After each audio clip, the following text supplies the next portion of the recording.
கிபி 500ஆம் ஆண்டு சுட்டெரிக்கும் பாலைவனத்திற்கு நடுவே மக்கா எனும் பெருநகரம் அமைந்திருந்தது. அங்கு வாழ்ந்த மக்கள் இப்ராஹிம் அலைஹிஸ்ஸலாம் அவர்களின் மார்க்கத்தை பின்பற்றி காபாவில் இறைவனை வணங்கி வந்தனர். யா அல்லாஹ், எங்கள் பாவங்களை மன்னிப்பாயாக என்று அவர்கள் வேண்டினார்கள். ஆனால் காலம் செல்ல செல்ல அவர்கள் அந்த நீர் வழியை விட்டு விலகத் தொடங்கினர். அம்ரு என்ற மனிதன் மக்காவிற்கு வந்தான். அவன் சிரியாவிலிருந்து சில சிலைகளை கொண்டு வந்து கஃபாவினுள் வைத்தான். பிறகு ஒவ்வொரு கோத்திரமும் தங்களுக்கு ஒரு சிலையை தேர்ந்தெடுத்தனர். இப்படி காபாவில் மொத்தம் 360 சிலைகள் வைக்கப்பட்டன. ஹுபல், லாத், மனாத், உஸ்ஸா என பல பெயர்களில் ஒரு புதிய மார்க்கம் அங்கே தொடங்கியது. சமுதாய சீரழிவு. மக்கள் மதுவில் மூழ்கினர். சூதாட்டம் பெருகியது. பெண்களுக்கு வழங்கப்பட்ட உரிமைகள் பறிக்கப்பட்டன. பெண் குழந்தைகள் பிறந்தாலே அது வறுமையையும் அவமானத்தையும் தரும் என்று கருதி அவர்களை உயிருடன் புதைத்தனர். பலவீனமானவர்களும் ஏழைகளும் அடிமைகளாக நடத்தப்பட்டனர். ஒவ்வொரு கோத்திரமும் ஆணவத்துடன் வாழ்ந்தன. பேரொளியின் பிறப்பு. இந்த இருளை நீக்க ஒரு ஒளி தேவைப்பட்டது. அந்த ஒளிதான் நபிகள் நாயகம் ஸல்லல்லாஹு அலைஹி வஸல்லம் அவர்கள். அன்னை ஆமினா ரலியல்லாஹு அன்ஹா அவர்கள் அந்த உன்னத குழந்தையை பெற்றெடுத்த போது ஒரு பேரொளி புறப்பட்டு பல மைல் தூரத்தில் இருந்த சிரியாவின் அரண்மனைகளை ஒளிர்வித்தது. பாரசீகத்தின் நெருப்பு அணைந்தது. பாட்டனார் அப்துல் முத்தலிப் குழந்தையை கஃபாவிற்கு அழைத்துச் சென்று இறைவனுக்கு நன்றி கூறினார். இவருக்கு முஹம்மது என்று பெயரிடுவேன். விண்ணிலும் மண்ணிலும் இவர் புகழப்படுவார் என்றார். செவிலித்தாய் ஹலீமா ரலியல்லாஹு அன்ஹா அவர்களிடம் ஒப்படைக்கப்பட அந்த காலத்து மக்கா நகரத்து வழக்கப்படி கைக்குழந்தைகளை நகரத்தின் அசுத்தமான காற்றிலிருந்து பாதுகாக்கவும் தூய அரபி மொழியை கற்றுக்கொள்ளவும் கிராமப்புற செவிலித்தாய்களிடம் ஒப்படைப்பார்கள். அப்படித்தான் பனு சாத் கோத்தரத்தை சேர்ந்த ஹலீமா ரலியல்லாஹு அன்ஹா அவர்கள் நபிகளாரை வளர்க்கும் பொறுப்பை ஏற்றார்கள். அவர் மிகவும் ஏழ்மையில் இருந்தார். அவரிடம் இருந்த ஒட்டகம் பால் தராமல் வறண்டு இருந்தது. ஆனால் நபிகளாரை தன் கையில் ஏந்திய உடனே அவரிடம் பால் சுரந்தது. வறண்ட நிலம் செழித்தது. இது நபிகளாரின் வருகையால் கிடைத்த முதல் அற்புதம். அன்னை ஆமினாவுடன் 4 முதல் 6 வயது வரை மக்காவிற்கு திரும்பிய பின் அடுத்த 2 ஆண்டுகள் தனது தாயார் ஆமினா ரலியல்லாஹு அன்ஹா அவர்களின் அரவணைப்பில் வளர்ந்தார்கள். தாயின் மரணம். மக்கா மதீனா பயணம். நபிகளாருக்கு 6 வயது இருக்கும்போது அன்னை ஆமினா அவர்கள் தனது கணவரின் அப்துல்லாவின் கல்லறையை தரிசிப்பதற்காகவும் உறவினர்களை பார்ப்பதற்காகவும் நபிகளாரை அழைத்து கொண்டு யஸ்த்ரிப், மதீனா சென்றார்கள். அங்கிருந்து மக்காவிற்கு திரும்பும் வழியில் அப்வா என்ற இடத்தில் அன்னை ஆமினா அவர்கள் நோய்வாய்ப்பட்டு காலமானார்கள். 6 வயதிலேயே தந்தையை தொடர்ந்து தாயையும் இழந்து நபிகளார் முழுமையாக அனாதையானார்கள். தாயின் மறைவிற்கு பிறகு பாட்டனார் அப்துல் முத்தலிப் அவர்கள் 8 வயது வரை வளர்த்தார்கள். அவர் மறைந்த பிறகு பெரிய தந்தை அபூ தாலிப் நபிகளாரை தனது சொந்த மகனை விட மேலாக வளர்த்தார்.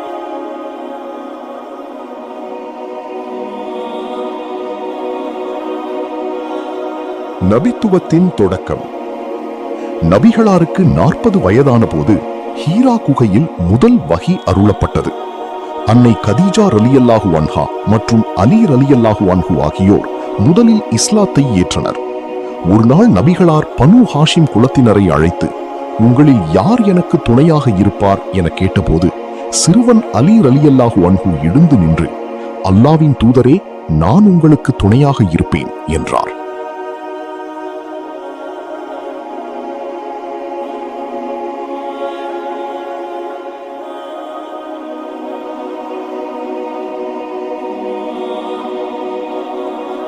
பிலால் ரலியல்லாஹு அன்ஹு மற்றும் துன்புறுத்தல்கள்.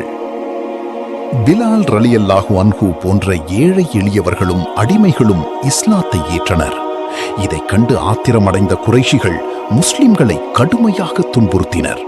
சுட்டெரிக்கும் வெயிலில் கொதிக்கும் மணலில் பிலால் ரலியல்லாஹு அன்ஹு அவர்களை கிடத்தி அவர்களின் நெஞ்சின் மேல் பெரிய கல்லை வைத்து சித்திரவதை செய்தனர். ஆனாலும் அவர்கள் அஹத் அஹத், இறைவன் ஒருவனே என்றே முழங்கினார்கள். அபிசீனியா ஹிஜ்ரத் மற்றும் நஜாஷி. துன்பங்கள் தாழாமல் நபிகளாரின் அறிவுரைப்படி முஸ்லிம்கள் அபிசீனியாவிற்கு சென்றனர். அங்கு ஜாஃபர் பின் அபி தாலிப் ரதியல்லாஹு அன்ஹு மன்னர் நஜாஷியிடம் மிகச் சிறந்த உரையை நிகழ்த்தினார். மன்னரே, நாங்கள் அறியாமையில் இருந்தோம். அல்லாஹ் தனது தூதரை அனுப்பி எங்களுக்கு நேர்மையையும் உண்மையையும் போதித்தார் என்றார். சூரத்துல் மரியத்தை அவர் ஓதக் கேட்ட மன்னர் நஜாஷி கண்ணீர் வடித்தார். துயர ஆண்டு மற்றும் மிஹரால். பொருளாதார தடை நீங்கிய பின் அன்னை கதீஜா ரலியல்லாஹு அன்ஹா அவர்களும் அபூ தாலிபும் காலமானார்கள். இது துயர ஆண்டு என்று அழைக்கப்பட்டது. பிறகு அல்லாஹ் நபிகளாரை விண்ணுலகிற்கு மிஹராஜ் அழைத்துச் சென்று ஐவேளை தொழுகையை பரிசாக வழங்கினான். மக்காவில் துன்பங்கள் அதிகரித்திருந்த அந்த சூழலில் தனது தூதரை தேற்றுவதற்காகவும் தனது அத்தாட்சிகளை காட்டுவதற்காகவும் இறைவன் ஒரு மாபெரும் பயணத்திற்கு ஏற்பாடு செய்தான். அதுதான் மிஹ்ராஜ் எனப்படும் விண்ணுலக பயணம். ஒரு அமைதியான இரவு நேரத்தில் வானவர் ஜிப்ரீல் அலைஹிஸ்ஸலாம் அவர்கள் நபிகளாரிடம் வந்தார்கள். புராக் எனும் மின்னல் வேக வாகனத்தில் நபிகளாரை மக்காவிலிருந்து ஜெருசலேமில் உள்ள மஸ்ஜிதுல் அக்ஸாவிற்கு அழைத்துச் சென்றார்கள். அங்கு இன்று வரை வாழ்ந்த அனைத்து நபிமார்களும் நபிகளாருக்காக காத்திருந்தனர். முகம்மது ஸல்லல்லாஹு அலைஹி வஸல்லம் அவர்கள் தலைமை தாங்கி முன்னின்று தொழ வைக்க அனைத்து நபிமார்களும் அவர்கள் பின்னால் நின்று தொழுதனர். மிராஜ் 7 வானங்கள் கடந்த பயணம். அதன் பிறகு ஜிப்ரீல் அலைஹிஸ்ஸலாம் அவர்களுடன் நபிகளார் விண்ணுலகிற்கு பயணமானார்கள். முதல் வானம். அங்கே மனிதகுலத்தின் தந்தை ஆதம் அலைஹிஸ்ஸலாம் அவர்களை சந்தித்தார்கள். இரண்டாம் வானம். ஈசா அலைஹிஸ்ஸலாம் மற்றும் யஹ்யா அலைஹிஸ்ஸலாம் அவர்களை சந்தித்தார்கள். மூன்றாம் வானம்.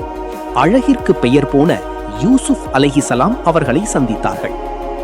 நான்காம் வானம். இத்ரீஸ் அலைஹிஸ்ஸலாம் அவர்களுடனும் ஐந்தாம் வானம் ஹாரூன் அலைஹிஸ்ஸலாம் அவர்களுடனும் உரையாடினார்கள். ஆறாம் வானம். மூசா அலைஹிஸ்ஸலாம் அவர்களை சந்தித்து நலம் விசாரித்தார்கள். ஏழாம் வானம். அங்கே இப்ராஹிம் அலைஹிஸ்ஸலாம் அவர்கள் காபாவின் வானுலக பதிப்பான பைத்துல் மஹ்மூர் மீது சாய்ந்திருப்பதை கண்டார்கள். சித்ரத்துல் முன்தஹா, இலந்தை மரம். பயணத்தின் உச்சமாக படைப்புகளின் எல்லை என்று கருதப்படும் சித்ரத்துல் முன்தஹா எனும் இடத்திற்கு சென்றார்கள். அங்கே வானவர் ஜிப்ரீல் அலைஹிஸ்ஸலாம் அவர்களால் கூட மேற்கொண்டு செல்ல முடியவில்லை. இங்கிருந்து நீங்கள் மட்டுமே செல்ல முடியும் என்று அவர் பணிவுடன் கூறினார். இறைவனுடன் உரையாடல் மற்றும் தொழுகை பரிசு. அனைத்து திரைகளையும் கடந்து நபிகளார் தனது ரப்புடன் இறைவனுடன் நேரடியாக உரையாடினார்கள். அப்போதுதான் மனித குலத்திற்கான மிகச் சிறந்த பரிசாக ஐவேளை தொழுகை வழங்கப்பட்டது. ஆரம்பத்தில் 50 வேளைகளாக கொடுக்கப்பட்டு பின்னர் மூசா அலை அவர்களின் ஆலோசனையின் பேரில் அல்லாஹ்வின் கருணையால் அது 5 வேளைகளாக குறைக்கப்பட்டது. ஆனால் 5 வேளை தொழுதால் 50 வேளை தொழுத நன்மை கிடைக்கும் என்று அல்லாஹ் வாக்களித்தான். ஒரே இரவில் விண்ணுலகை சுற்றிவிட்டு திரும்பிய நபிகளார் சுவனத்தையும் நரகத்தையும் நேரில் கண்டார்கள். விடியற்காலையில் மக்காவிற்கு திரும்பிய போது மக்கள் இதை நம்ப மறுத்தனர். ஆனால் அவர்கள் கேட்ட அனைத்து கேள்விகளுக்கும் நபிகளார் துல்லியமாக பதிலளித்து இது இறைவனின் அற்புதம் என்பதை நிரூபித்தார்கள். நபிகளார் மக்காவிற்கு திரும்பி தனது பயணத்தை பற்றி சொன்னபோது மக்கள் நம்ப மறுத்தனர். ஆனால் அபூபக்கர் ரதியல்லாஹு அன்ஹு அவர்கள் எவ்வித தயக்கமுமின்றி அதை உண்மைப்படுத்தினார். இதன் பின்னர் குறைஷிகள் நபிகளாரை கொல்ல திட்டமிட்டனர். அங்கிருந்துதான் இஸ்லாத்தின் அடுத்த கட்ட வரலாற்று பயணம் தொடங்குகிறது.